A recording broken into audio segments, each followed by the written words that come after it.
पर पहली बार आगमन हुआ है। मैं इस अवसर पर आप सबकी ओर से उनका अभिनंदन करता हूं। तपसी धाम बस्ती के से मोहन जी यहां पर आए हैं। सिद्धपीठ कोतकला हरियाणा से महंत सुखराई नाथ जी हैं। कालीबाड़ी के आपके चिर परिचित महंत रविंद्र दास जी, प्रोफेसर यूपी सिंह जी जो महाराणा प्रताप शिक्षा परिषद के अध्यक्ष भी हैं और पूर्वांचल विश्वविद्यालय के पूर्व कुलपति भी हैं।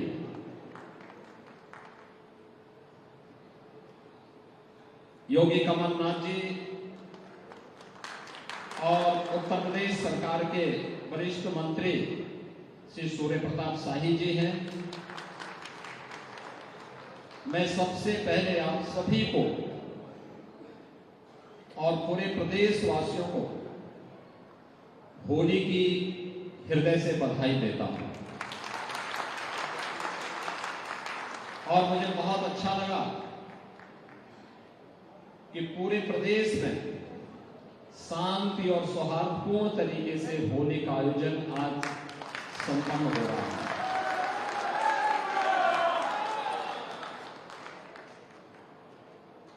होली हमारे लिए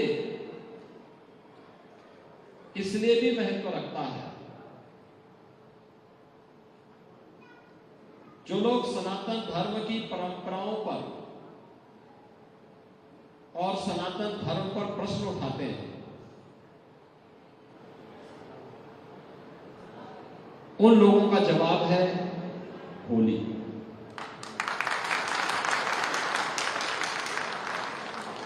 जो लोग हमें बदनाम करते हैं और हमेशा दुष्प्रचार करते हैं कि सनातन धर्म जाति के नाम पे बटा है, मत और संप्रदाय के नाम पे बटा है, क्षेत्र और भाषा के नाम पे बटा है, अगड़े पिछड़े के नाम पे बटा है, छुआछूत और अस्पृश्यता के नाम पे बटा है। आज आपने देखा होगा महाकुंभ के बाद होली ने फिर उसका जवाब दे दिया। एक साथ हर भारतवासी, हर सनातन धर्मावलंबी गले मिल रहा था, रंग और गुलाल लगा रहा था, उत्साह और उमंग के साथ, मस्ती के साथ, होली के गानों के साथ झूमते हुए इस आयोजन के साथ जुड़ करके भारत की सनातन परंपरा को मजबूती प्रदान कर रहा था। और यही तो हमारी सबसे बड़ी ताकत है। सनातन धर्म की सबसे बड़ी ताकत यही है, इसीलिए इसको जीवन पद्धति कहा गया है। अगर कभी कोई विकृति किन्हीं कारणों से आ गई हो तो उसका परिमार्जन का मार्ग भी हमारे पर्व और त्योहारों के माध्यम से वो स्वयं आगे बढ़ा देता है। दुनिया देख रही थी जब 13 जनवरी से 26 फरवरी के बीच इन 45 दिनों में प्रयागराज की धरती पे महाकुंभ का आयोजन हो रहा था। लोग मानते थे कि 20-25 करोड़ लोग आ जाएंगे। कुछ लोग ये भी मानते थे कि हो सकता है संख्या ज्यादा है। हमने कहा ये जिम्मेदारी हम आपको देते हैं। आज टेक्नोलॉजी हो गई है, एक एक सिर को गिना जा सकता है और सिर ही को नहीं गिना जा सकता बल्कि चेहरे को पहचान करते हुए स्वयं आर्टिफिशियल इंटेलिजेंस के माध्यम से व्यवस्था की जा सकती है कि एक व्यक्ति की काउंटिंग एक ही बार हो। और तब AI टूल के माध्यम से जब काउंटिंग हो रही थी 13 जनवरी से लेकर 26 फरवरी तक, तो 66 करोड़ से अधिक श्रद्धालु प्रयागराज में सरस्वती की पावन त्रिवेणी में एक घाट पर एक संगम में मां गंगा के सानिध्य में आस्था की पावन डुबकी लगाते हैं। महास्नान के भागीदार बनते हैं। दुनिया भौचक रह गई। दुनिया के लिए कौतूहल का विषय था, आश्चर्य का विषय था, क्योंकि अद्भुत अविस्मयकारी एक चमत्कार उनको दिखाई दे रहा था, ये क्या हो रहा है। लेकिन हम सब सनातन धर्मावलंबियों के लिए तो यह एक सामान्य जीवन पद्धति का हिस्सा है, क्योंकि कुंभ की परंपरा हमारे यहां आज से नहीं, हजारों वर्षों से चली आ रही है। हजारों वर्षों से परंपरा चली आ रही है। ये परंपरा भारत की ऋषि परंपरा की, ज्ञान की परंपरा की विधा है। वे महान आयोजन है जहां से प्रेरणा प्राप्त करके फिर एक नए उत्साह और उमंग के साथ सनातन धर्मावलंबी आगे बढ़कर के कार्य करता है।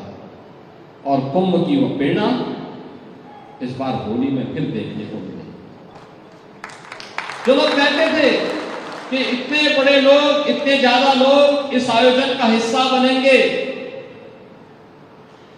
कुछ भी हो सकता है। दुनिया में कहीं और होता तो बीमारी से ही लोग मर गए होते, अव्यवस्था फैल गई होती, विस्फोट हुए हुए होते,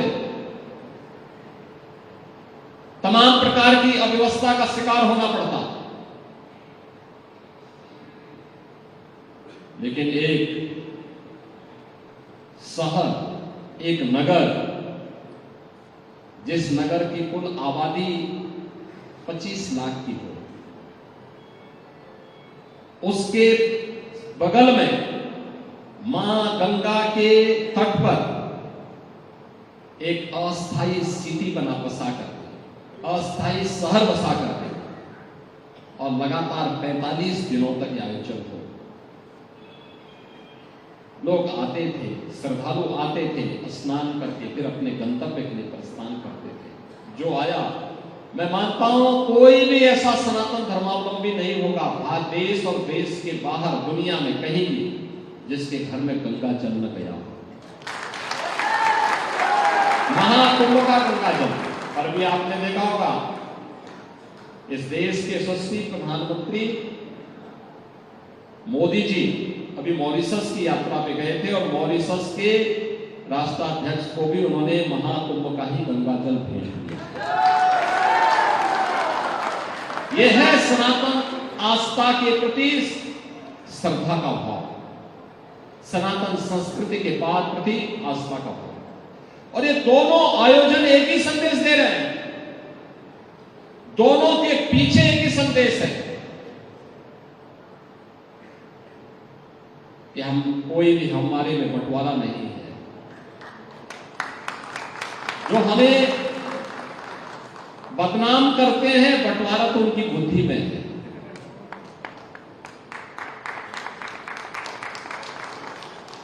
जो हमें बदनाम करते हैं, दूषित उनकी बुद्धि है,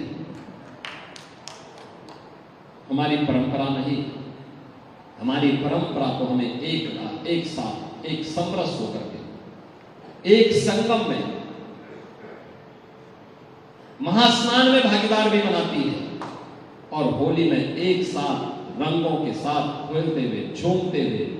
आपने देखा होगा कहीं राधा कृष्ण का, कहीं राम जानकी का, कहीं पर भगवान शिव का, मसाने की होली का, पूरा आनंद के साथ झूमते हुए श्रद्धालु इस आयोजन को समरस करते हुए आगे बढ़ रहे हैं।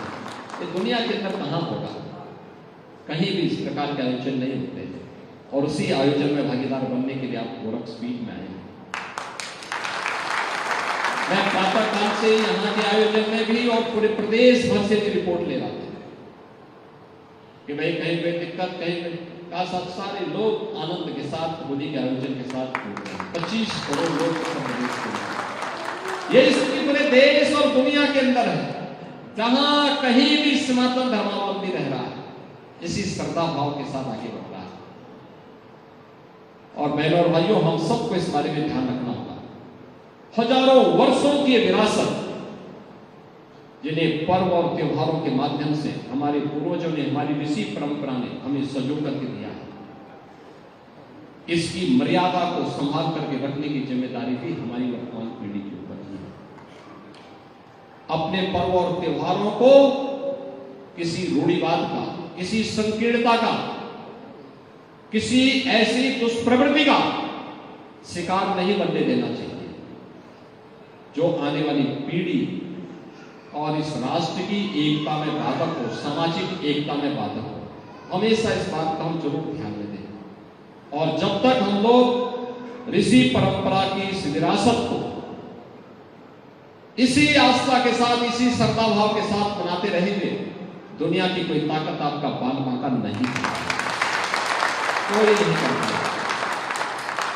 आपने देखा होगा देश ने एक लंबे समय तक गुलामी को झेला है, सैकड़ों वर्षों की गुलामी की पीड़ा को झेला है, आक्रांताओं से आस्था को आहत होते हुए देखा है, अपनी आस्था को अस्त व्यस्त होते हुए देखा है। होली और दीपावली जैसे पर्वों को रुकवाने की, महाकुंभ जैसे आयोजन में तमाम प्रकार की बाधाएं खड़े करने के आयोजन, तमाम इस प्रकार की शासकों को देखा है, लेकिन कोई इस परंपरा को कभी रोक नहीं पाया। यह अनवरत चलती रही, जैसे मां गंगा की धारा अजरस रूप में गंगोत्री से लेकर गंगा सागर तक अनवरत बहती है, कोई उसको कभी बाधित नहीं कर पाया। और बाधित करने का किसी ने प्रयास किया तो उसने अपने विनाश को आमंत्रित किया है, और कोई ना कोई भागीरथ आकर के गंगा की धारा को पुनः आगे बढ़ा दिया है। ऐसे ही हमारे सनातन धर्म की धारा है, पर्व और त्योहारों के माध्यम से आगे बढ़ करके निरंतर इस समाज को पुष्ट करती है, मजबूत करती है। समाज कोई भी तभी जीवित रहता है जब वो अपने स्वार्थ से ऊपर उठ करके परमार्थ के लिए सोचता है, अपने देश के लिए, अपने समाज के लिए। और हमें भी इन पर्वों और त्योहारों के माध्यम से इसी बात को लेकर के आगे बढ़ना होगा। आज के इस अवसर पर आप सब ने दिन भर होली खेली है, अपने परिवार के साथ, मोहल्ले के साथ, अगल बगल के लोगों के साथ। अब यहाँ पर आप लोग आए हैं, मैं होली के अवसर पर एक बार फिर से आपको बधाई देता हूँ। यहाँ से आप प्रसाद लेकर के जरूर जाएंगे। होली का आयोजन, उत्साह आपके जीवन में इसी प्रकार से बनी रहे। यहाँ पर पुष्पों की थोड़ी वर्षा होगी और उसके बाद फिर बाहर प्रसाद लेकर के आनंद के साथ झोंकते हुए आप अपने घरों को प्रस्थान करेंगे। विश्वास के साथ आप सबको मैं होली की बधाई और मुबारकबाद देता हूं।